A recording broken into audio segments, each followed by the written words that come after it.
Desk Talk Volume 1 is sponsored by Verizon Wireless. So shout out to Verizon.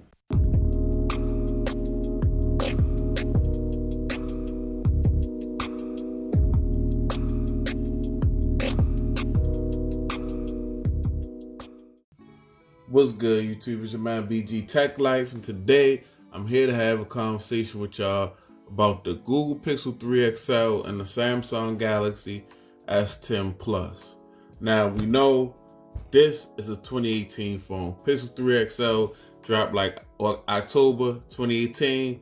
This phone just dropped March 2019.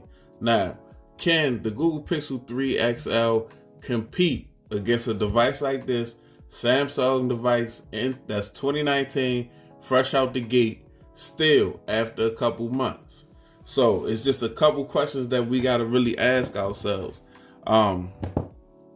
Really, for it to compete, what does it really need to have? Now, the Google Pixel 3 XL is a device still with a fingerprint scanner on the back, no facial ID.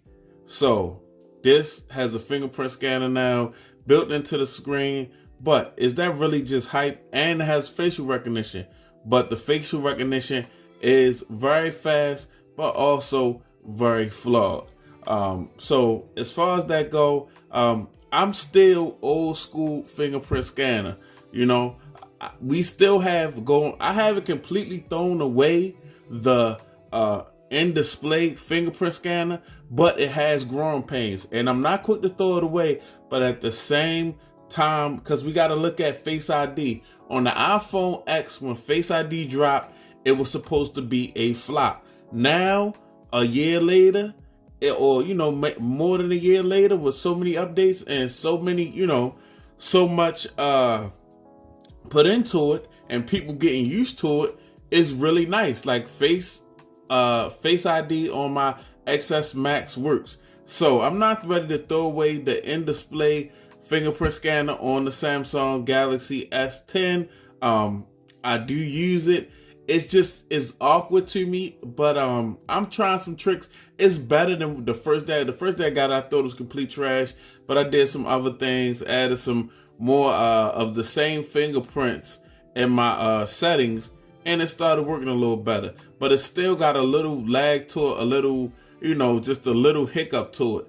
And the Face ID works really good and really fast, but at the same time, it is not secure. So, having an in-display fingerprint scanner is not, future-proofing a phone to me. This Pixel 3 XL still having just a fingerprint scanner on the back and no Face ID is cool with me, because that is the most secure from what I'm seeing. Outside of Face ID, I'm not even gonna say Face ID anymore because we're in the Android world. Outside of anything else, the fingerprint scanner, pins, and patterns seem to still be the most secure way to secure your phone. And that's across a lot of Android devices that use some type of facial recognition outside of the Note 9 with the iris scanner. So, is the S10 Plus beating the Pixel 3 XL out just because of, a couple features? Definitely not. Now, we talk about cameras. Now, this phone is the king camera phone. We know that with software, Google was able to do a lot with the Google Pixel 2 and the Pixel 3 XL or whatever, the last two Pixels that dropped. But Samsung, they went with tri-camera, so you got wide, telephoto, and just your regular camera or whatever. Still, this is a really great camera, but still, this is still a strong camera phone with just one camera, and still the best selfie phone. Like the dual cameras on the Samsung Galaxy S10 Plus take really good selfies also. So I'm not gonna sit there and say that that this it doesn't take good selfies, but the Pixel is still the selfie king. I'm not even gonna lie to you. It's still the selfie king, and that's just its niche. That's just its niche. It's stock Android software. And Samsung Android One is kind of going in that direction also. Like is not as bad as TouchWiz back in the day. Only thing that I don't like about Android One is the Android One UI over here on Samsung is the icons look so crazy and cartoonish. It needs better icons. This aesthetically looks way better than Android One UI on Android Pie, whatever. What Samsung came out with. This looks cartoonish. I do not like these icons at all, and the icon packs on the store are not attractive to me. The icons make me want to go to Nova Launcher so I can get something else different going on the device. So with that being said, this phone has reverse wireless charging, stereo speakers, headphone jack. This has stereo speakers, doesn't have reverse wireless charging, doesn't have a headphone jack. That's probably one of the things I don't like about this device. So, reverse wireless charging is not a big deal to me because you suffering percentages off of your device to charge another device. You just need a charger. Only thing that really reverse wireless charging look cool using it on is the Samsung Buds or whatever to me. Now, so like I said, displays on both of these phones are amazing. This has a really nice display. They both have about 520 pixels per inch. Really good. This is AMOLED. This is POLED. Really good displays on these devices. Now, the funny thing is, even though the Pixel 3 XL is a stock Android device, it seems like the Samsung Galaxy S10 Plus is quicker as far as the devices go. It's actually a little faster to me. It does things a little faster than the stock Google phone, the Pixel 3 XL. Well, I'm thinking that maybe Google shot themselves in the foot when they went with 4 gigs of RAM, because you can get this phone with 6 gigs of RAM and it makes a difference. Also, some drawbacks about the Pixel are you can't expand the storage. The base Pixel comes with 64 gigs of RAM. That's what this Pixel 3 XL has, 64 gigs of RAM. 64 gigs of memory, and you cannot expand it. So, it's a couple things that the Pixel does to shoot itself in the foot, or Google did to shoot the Pixel 3 XL in the foot.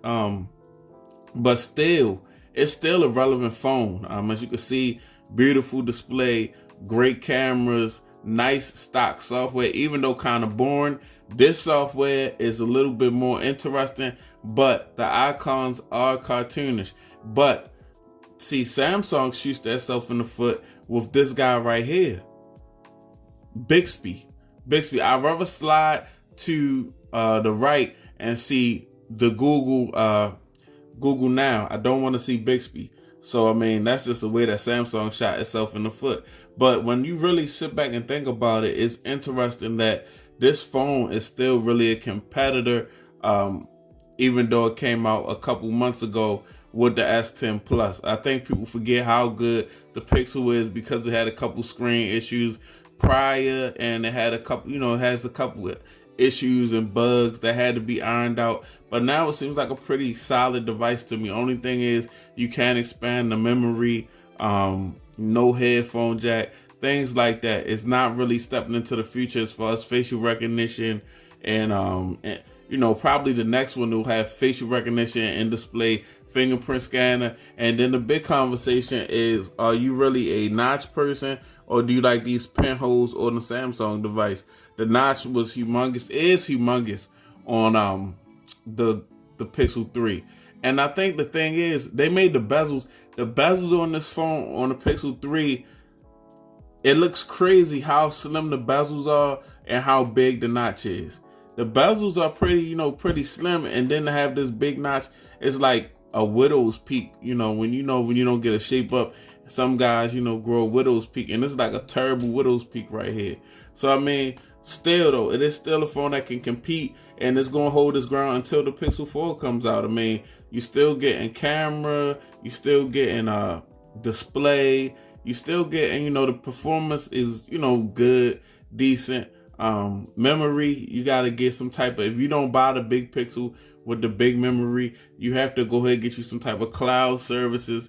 But it still competes.